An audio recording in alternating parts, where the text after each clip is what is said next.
The Duke's Sister and the Radical Poet. Chapter 1. The Gilded Cage. Lady Rosamond Carville knew the precise weight of her station. It was the weight of the family silver, polished to a blinding gleam on the long dining table. It was the weight of her gowns, layers of silk, and intricate embroidery designed not for comfort, but for presentation. Most of all, it was the weight of her brother's expectations. A pressure so constant and familiar it felt like the very air of Averton House. The Duke of Aldridge, her brother Julian, was not a cruel man. He was, however, a man utterly defined by his duty. At 29, 6 years her senior, he carried the dukedom with a solemnity that had aged him beyond his years. Their father's death from a sudden fever when Rosamond was just 18 had thrust the weight of their ancient lineage onto both their shoulders. Julian bore the title and the estates. Rosamond bore the burden of being its most valuable unplaced piece. "Lord Fencroft is in town," Julian announced one evening, not looking up from the letter he was reading. They were in the smaller drawing room, a space marginally less intimidating than the staterooms. A fire crackled in the grate, chasing away the November chill. Rosamond sat with a book in her lap, though she had not turned a page in 20 minutes. "Is he?" she replied, her voice carefully neutral. "He will be at the Marchmain ball. I expect you to save him a dance. 2, perhaps." He finally looked at her, his eyes the same shade of hazel as her own, but where hers often held a private spark of amusement, his were perpetually assessing. "He is an excellent match, Rosamond. Ancient name, estates in Northumberland are sound, and he has a keen interest in veterinary science. A solid man." Rosamond translated this without effort. "Dull, proud, and he will expect you to manage his household and produce an heir without a single thought of your own." Lord Fencroft was 45, widowed, and possessed of a reputation for piety so severe it bordered on the fanatical. He would not appreciate a wife who read poetry by candlelight and harboured thoughts she was never supposed to utter. "He is also, I am told, a great patron of the evangelical movement," Rosamond said, keeping her eyes on her book. "I wonder if he allows dancing at his own gatherings." Julian sighed, the sound heavy with the patience he believed he showed her. "You quibble. You find fault with every eligible gentleman I present. You are 24, Rosamond. It is time." Time. The word was a cage, time to stop scribbling in her private journal, time to stop sneaking volumes of radical philosophy from her father's old library, time to accept that her life was not her own. She was a piece on a board and Julian was the player. "I am not refusing him, Julian. I am merely observing." Her brother folded his letter with a decisive snap. "Observe less, dance more, and for God's sake try to look as if you are enjoying it. Your air of distraction is off-putting." He rose, signifying the conversation was over. "The Marchmain ball, Friday next. Wear the green silk." After he left, Rosamond sat motionless for a long time. The firelight played across the room, glinting off the gilded picture frames and the polished legs of the satinwood furniture. Everything here was beautiful, perfect, and suffocating. She looked down at the book in her lap. It was a collection of pastoral poems, harmless enough. But tucked within its pages was a folded sheet of paper, covered in her own small, fierce handwriting. It was a poem. Not about shepherds and daffodils, but about a child she had seen foraging for coal on the common near their country estate, his bare feet blue with cold. It spoke of the contrast between the warm, well-fed halls of the great house and the huddled cottages in its shadow. It was angry. It was truthful. It was, Julian would say, entirely improper. A week later, after another round of inane small talk with the dour Lord Fencroft at the Marchmain ball, Rosamond's frustration curdled into something harder. She had done her duty. She had danced. She had smiled. She had listened to him expound on the moral failings of the poor with a complacency that made her blood run cold. Back in her room, she did not ring for her maid. Instead, She lit a branch of candles and pulled out the sheaf of poems she had accumulated over the last 2 years. They were a secret history of her soul. There was one about a young maid she'd had to dismiss for a minor infraction, knowing the girl's family would starve. There was one about the gilded carriages that splashed mud on the pedestrians in the London streets. And there were more, sharper ones, about the lords and ladies who sat in Parliament and passed laws that benefited their own pockets, while children worked 16 hours a day in mills. A dangerous, thrilling idea, long dormant, began to unfurl. What if the world could hear these words, not as the scribblings of Lady Rosamond Carvel, but as a voice from within the darkness she described? She would not use her name. She would use none. She would be a ghost, a whisper of dissent. The next day, she put her plan into action with a composure that surprised even herself. She disguised herself in her maid's plainest cloak and bonnet and walked to a small, dingy print shop in a district of London she had only ever glimpsed from a carriage window. The smell of ink and damp paper filled the air. The printer, a gruff, pragmatic man named Mr. Thorne, looked at her fine gloves and hesitated. "It's unusual. A lady coming here alone," he said, his eyes narrow. "It is not a lady, Mr. Thorne," Rosamond said, her voice low and steady. "It is an author, one who wishes to remain entirely anonymous. The name on the pamphlet will be Lyra. Can you do it? A small run, 50 copies." He looked at the manuscript. The poems were short, powerful, and incendiary. He could be shut down for printing them, but they were also magnificent. He saw the glint of a gold coin she placed on the counter. 50 copies of Lyra's verses, he muttered, a slow smile spreading across his face. "Aye, miss, I can do that."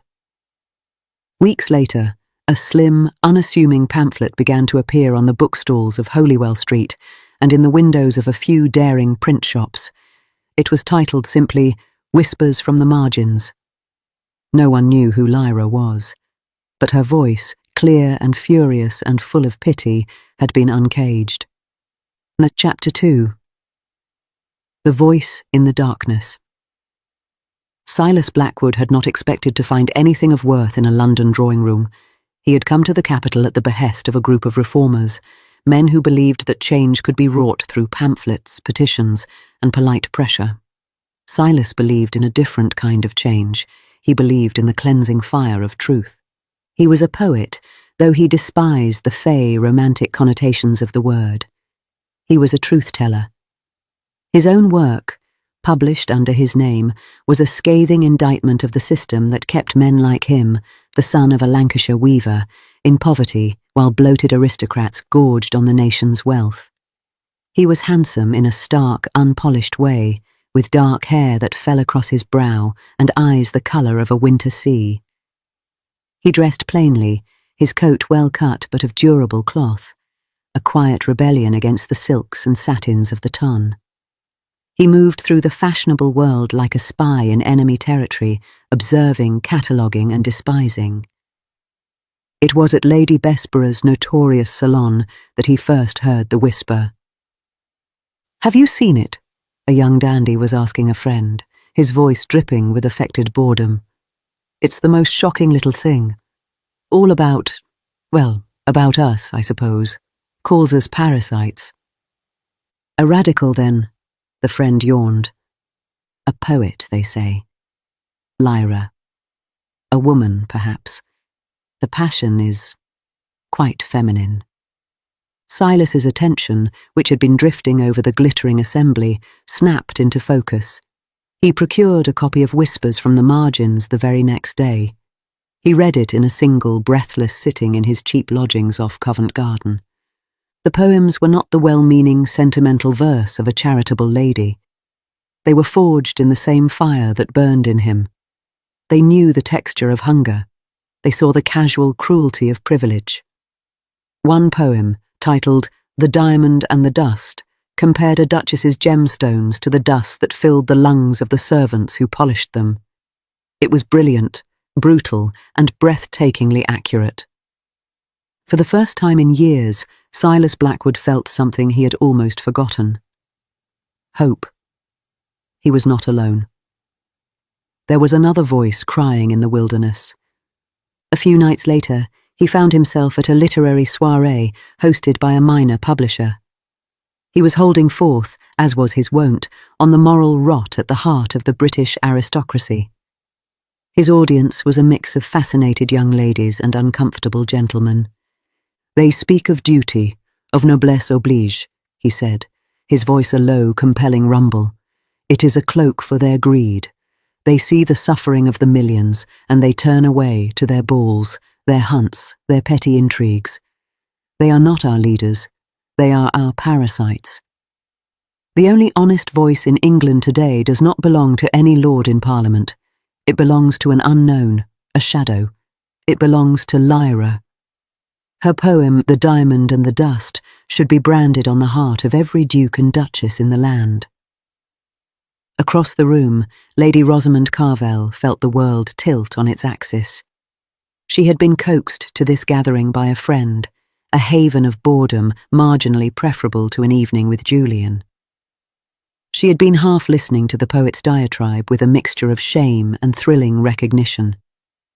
He was describing her world, her brother, her very life. He was describing her. And then he had spoken her name. Her name, Lyra. He had praised her words, her secret soul, as the only honest voice in England. Her cheeks burned, her heart hammered against her ribs. She stared at the man, this radical poet with the burning eyes and the scornful mouth, and felt a terrifying pull. He was the enemy of everything she was. He would look at her, in her green silk gown and Carvel pearls, and see only the parasite he so eloquently condemned. But in that moment, he was also the only person in the world who truly understood her. Later, she found herself standing by the refreshment table, her hand trembling as she reached for a glass of orgeat.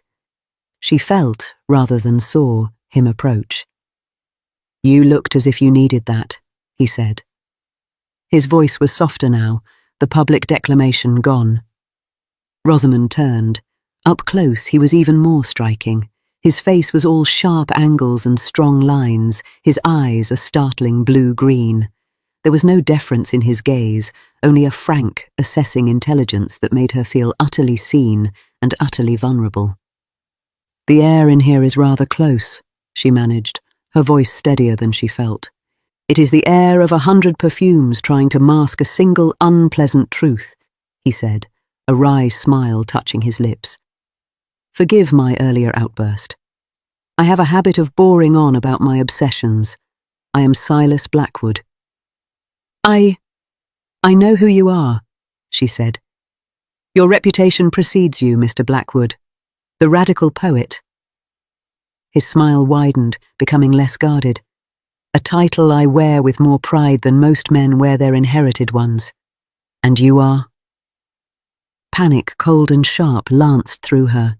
She could not tell him. She could not be Lady Rosamond Carvel, sister to the Duke of Alderridge, the very embodiment of the diamond he had so brilliantly excoriated. She would become, in his eyes, a hypocrite of the highest order.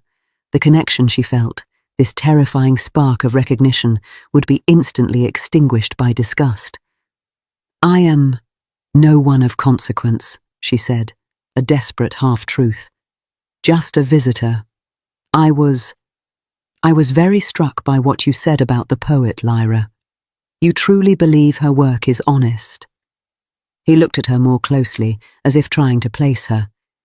Her evasion was rude, a breach of etiquette, but he didn't seem to mind. He seemed intrigued. "I believe it is the most important verse to be published in a decade," he said, his voice intense. "It is not the polite whining of a genteel soul. It is the cry of someone who has looked into the abyss of this world's injustice and refused to look away. I would give a great deal to know who she is, to thank her." Rosamond's heart ached. "You are looking at her." The words were on her lips, a physical pressure, but fear and shame held them back. Perhaps she values her anonymity, she said softly. Perhaps she has much to lose. Silas's gaze softened. A fair point. The world is not kind to truth-tellers, especially if they are women. Still, I shall continue to praise her from the rooftops. She deserves that much. He was called away then by an acquaintance, but not before giving her a long, curious look. I hope we meet again, he said, and it was not a polite pleasantry. It was a statement of intent. Rosamond fled the soiree moments later, her mind a whirlwind of terror and exhilaration. She had spoken to him. He had looked at her not as a piece of aristocratic fluff, but as a person capable of understanding. And he had praised her work, her true self, without knowing it. It was the most intoxicating and most dangerous moment of her life. Chapter 3. A dangerous correspondence. They did meet again. The season was young, and Silas Blackwood, for all his radicalism, was a sought-after commodity in certain liberal-leaning circles. He was a novelty, a genuine article of the people who could speak with eloquence and passion. Rosamond, for her part, began to accept invitations she would normally have declined, her eyes scanning every room for a glimpse of dark hair and a starkly handsome face. Their second meeting was at a small intellectual gathering hosted by a publisher's wife. This time, Julian was not there to watch her. The conversation was lively, and Silas sought her out almost immediately.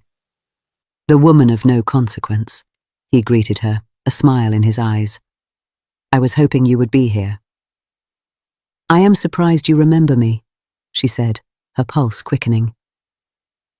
"I remember everyone who looks at me as if I am both a curiosity and a threat," he replied, amused. "Most ladies here either flutter their eyelashes or cut me dead. You looked at me like I was a puzzle you were trying to solve." Over the following weeks, a strange, intense friendship blossomed. They walked in less fashionable parks, where the risk of encountering Julian or his ilk was smaller. They talked for hours in the corners of crowded rooms. He lent her books by Tom Paine and Mary Wollstonecraft. She, terrified of discovery, could only offer him her thoughts, her quick mind, her carefully parsed opinions. She never spoke of her family, her home, her life beyond these stolen moments. She let him believe she was a poor relation, a genteel companion perhaps, a woman of intelligence and feeling, but with no connection to the world he despised. He, in turn, opened a window onto a world she had only imagined. He spoke of his childhood in Lancashire, the grim life in the weaving villages, the death of his father from a wasting disease brought on by the damp and toil. He spoke of his mother, who had taken in sewing to give him an education. He spoke of his belief in a world where a person's worth was determined by their contribution, not their birth. "Your Lyra understands that," he said one afternoon as they walked along the Serpentine. A cold wind whipped across the water, and Rosamond pulled her plain woolen cloak tighter.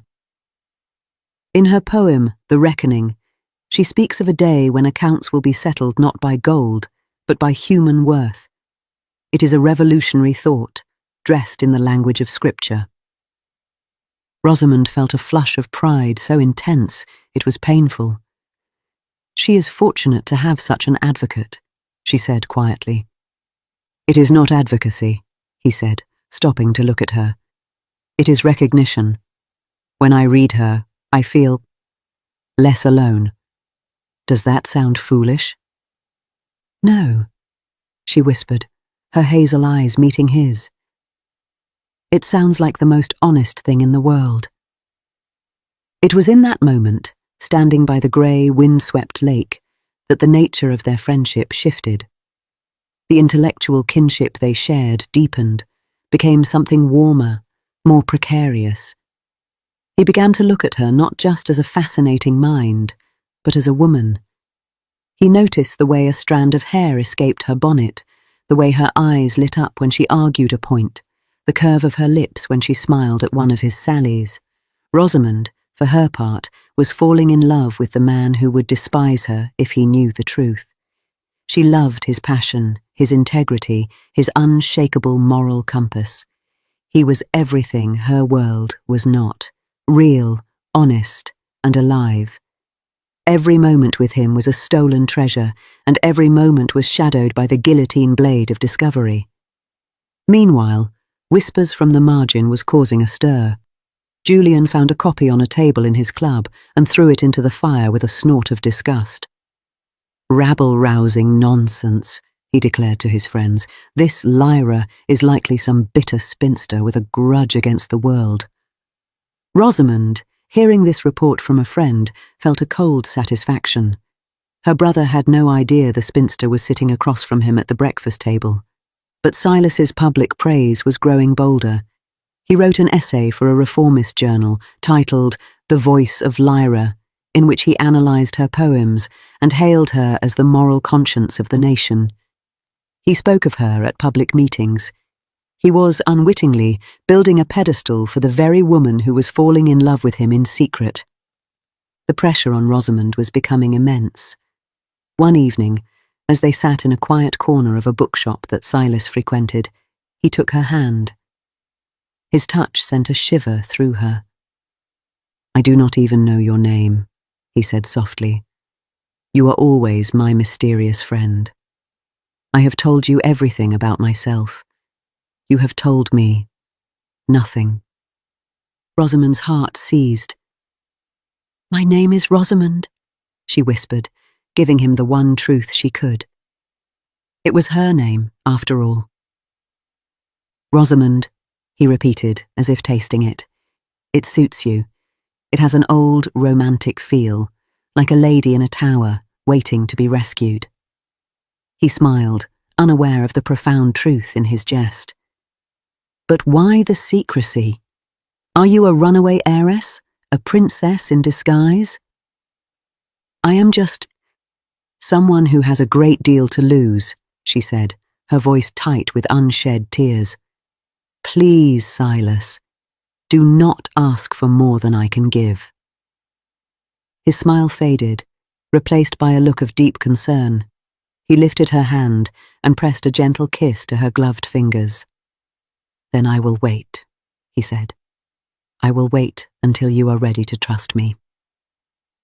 The kiss, light as it was, burned through her glove. She wanted to tell him everything. She wanted to throw herself on his mercy, to beg him to see her, the woman who wrote the poems, not the title she was born to. But the fear was too great. The chasm between them seemed, in that moment, as vast and unbridgeable as the distance between a palace and a poorhouse. Chapter 4. The Reckoning. The truth, when it came, was not a confession. It was a catastrophe.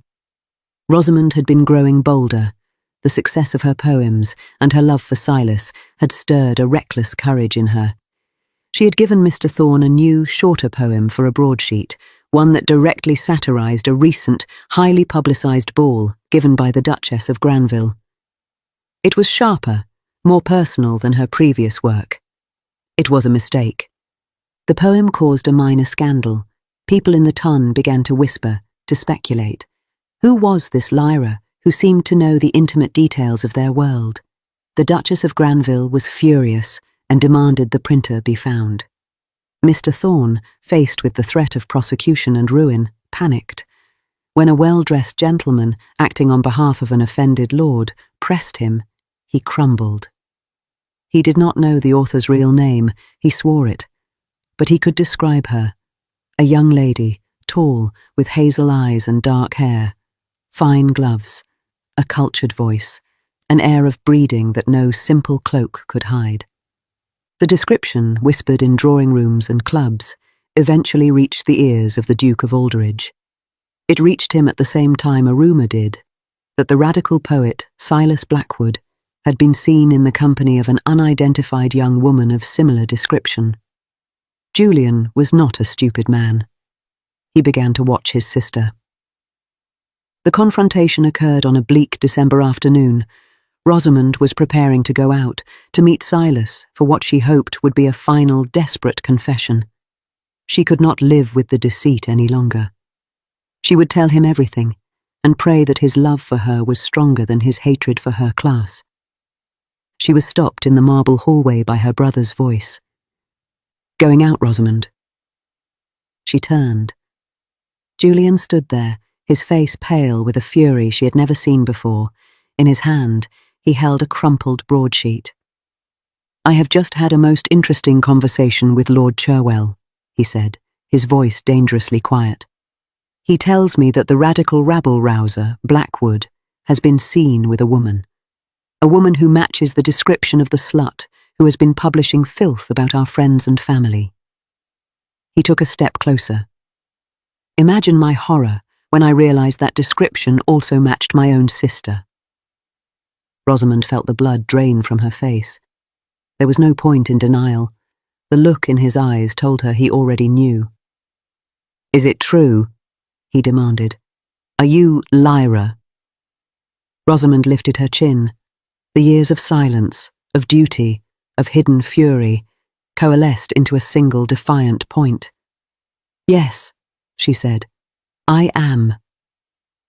The word hung in the air like a pistol shot. Julian's face contorted. He took a step forward and struck her across the face. It was not a hard blow, but the shock of it, the sheer violation, was worse than any pain. She stumbled back, her hand flying to her stinging cheek. "You have disgraced this family," he hissed. "You have shamed our name. Our father would rather have seen you dead than scribbling like a common hack for the amusement of the mob." Before Rosamond could speak, the heavy front door knocker sounded. The sound was thunderous in the charged silence. A moment later, a footman appeared, looking flustered. "Your Grace, a Mr. Blackwood is here. He insists on seeing Lady Rosamond. He says it is urgent." Silas. He had come. He must have heard the rumours too.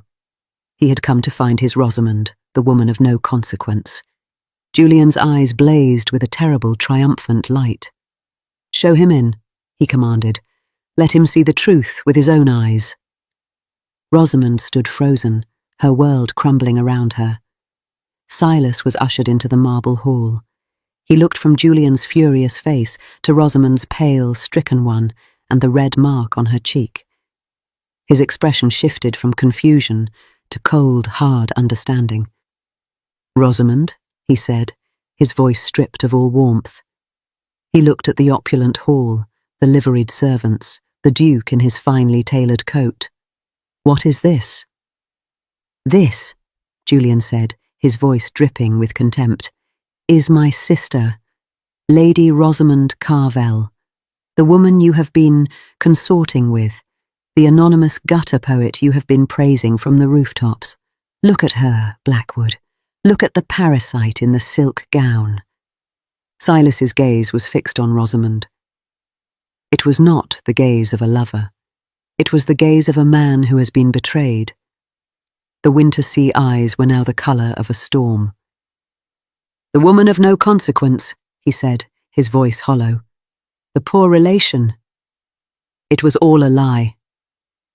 "No," Rosamond whispered, stepping towards him. "Silas, please. My name is Rosamond. That is the truth. The poems are the truth.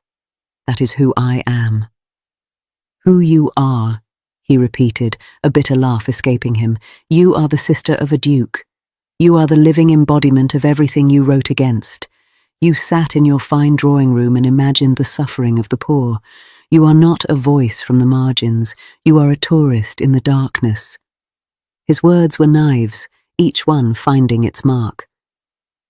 "I praised you," he continued, his voice rising with a pain that mirrored her own. "I held you up as a beacon of honesty, and all the while you were lying to my face, playing a game." "It was not a game," Rosamond cried, tears streaming down her face. "I wrote those poems because I saw it from my window, from my carriage.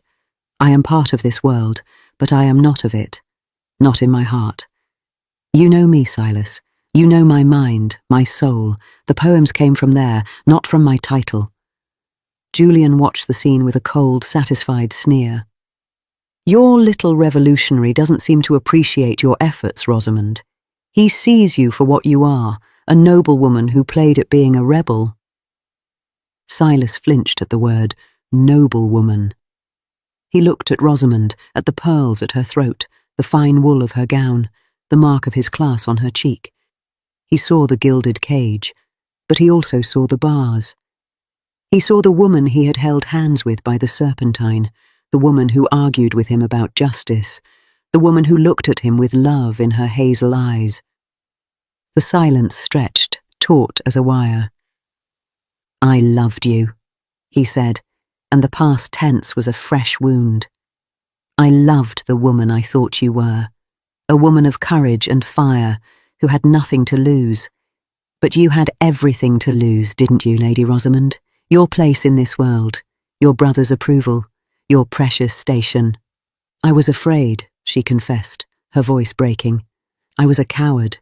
I was afraid of this very moment, of losing you." "You cannot lose what you never truly had," he said, his voice quiet with defeat. He turned away from her, his shoulders rigid. He looked at the Duke.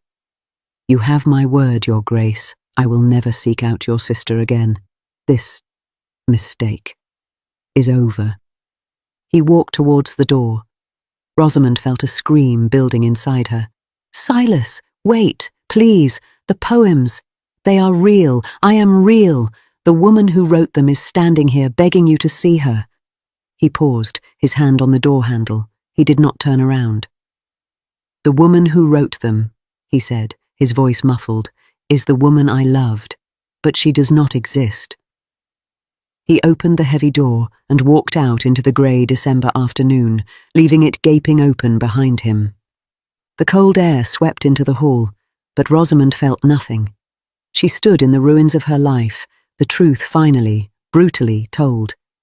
She had lost her brother's respect, her place in society, and most devastatingly, the love of the only man who had ever truly seen her. The gilded cage was still there, but now it was empty. She was utterly, completely alone. Julian's voice cut through the silence. "You will go to your room. You will not leave this house without my permission. When the season is over, you will go to our aunt's estate in the country, and you will stay there until I decide what is to be done with you." Rosamond did not reply. She walked past him, up the grand staircase, her footsteps echoing in the hollow silence. In her room, she did not weep. She sat by the window and watched the darkness fall over London, the city where she had found her voice and lost her heart. She thought of his words. She does not exist. But she was wrong. Lyra existed. And as the first stars pricked the velvet sky, Rosamond Carvell made a silent vow. She did not know if love could survive the truth, but she knew with a certainty that burned brighter than any pain that her voice would. She would not be silenced. She would write again. And if Silas Blackwood never spoke to her, never read another line, it did not matter. She would write for the child in the coalfields, for the dismissed maid, for all the voiceless souls in the shadows. For in the end, it was not the Duke's sister, nor the radical poet's lover who would have the last word. It would be Lyra. The end. As this story draws to its final breath, I want to thank you, truly, for walking every step of this journey, for lingering in its silences, for feeling its heartache, and for believing, even in its darkest moments, that love might yet prevail. If this tale has stirred something deep within you, if it has reminded you of the quiet power of devotion, resilience, and hope, then I invite you to